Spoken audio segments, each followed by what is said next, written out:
बिस्मिल्लाहिर्रहमानिर्रहीम। अस्सलाम वालेकुम वरहमतुल्लाहि वबरकातुह। सामीन नाज़रीन, आज की इस वीडियो में मुस्लिम बिन अकील की शहादत का वाक़या बयान किया जाएगा, लेकिन उससे पहले आपसे ये ज़रूर गुजारिश की जाएगी कि अगर आप हमारे चैनल पर नए हैं तो चैनल को सब्सक्राइब कर दें, बेल आइकन को प्रेस कर दें ताकि हर नई आने वाली वीडियो आप तक पहुँच सके। सामीन नाज़रीन, जब मक्का के अंदर लोगों ने इमाम अली मकाम को रोका और कहा कि आप कूफा न जाएं, तो इमाम अली मकाम ने फरमाया कि मैं कूफा के हालात मालूम करने के लिए और बैत करने के लिए अपने चचाजाद भाई मुस्लिम बिन अकील को भेजता हूँ। जब मुस्लिम बिन अकील कूफा गए तो कूफा के अंदर पहले दिन 17,000 लोगों ने मुस्लिम बिन अकील के हाथ पर बैत कर दी। दूसरे दिन ये तादाद 40,000 तक पहुंच गई। कूफा के गवर्नर नुमान बिन बशीर थे, जो अहले बैत से बेहद प्यार मोहब्बत करने वाले थे। यजीद के हामी लोगों ने यजीद को बताया कि नुमान बिन बशीर नरमी दिखा रहे हैं, कई लोग मुस्लिम बिन अकील के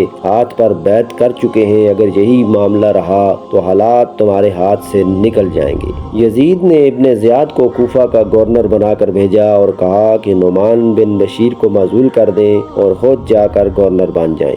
रात की तारीकी में इब्ने ज़ियाद कूफा में दाखिल हुआ, नुमान बिन बशीर को माजूल किया और बड़े बड़े सरदारों को बुलाया और कहा कि कल तक अगर हालात मेरे मुवाफिक न किए तो मैं तुम सबको कत्ल कर दूंगा। दूसरे दिन हालात बदल गए, लोगों की वफादारियां बदल गई। जोहर की नमाज पर 7,000 लोग थे। मगरिब की नमाज जब मुस्लिम बिन अकील ने शुरू की, लोगों ने हाथ बांधे हुए नहीं थे और कहा कि अगर इब्ने ज़ियाद ने देखा तो कहेंगे कि वैसे ही खड़े थे। जब मुस्लिम बिन अकील ने नमाज शुरू की, पीछे 10 सफ़े थी। जब सलाम फेरा तो पीछे बंदा ही कोई नहीं था। इब्ने ज़ियाद ने मुस्लिम बिन अकील को गिरफ्तार किया, कूफा के गवर्नर हाउस से नीचे फेंक दिया और आप शहीद हो गए। कूफा के चौराहे पर मुस्लिम बिन अकील की लाश को लटका दिया गया ताकि दूसरे लोगों के लिए ये इबरत बन सके। जिस दिन मुस्लिम बिन अकील शहीद हुए, रात को उन्होंने इमाम अली मकाम को ये खत लिख दिया था कि कूफा के हालात बेहतर हैं, आप तशरीफ़ ले आएँ।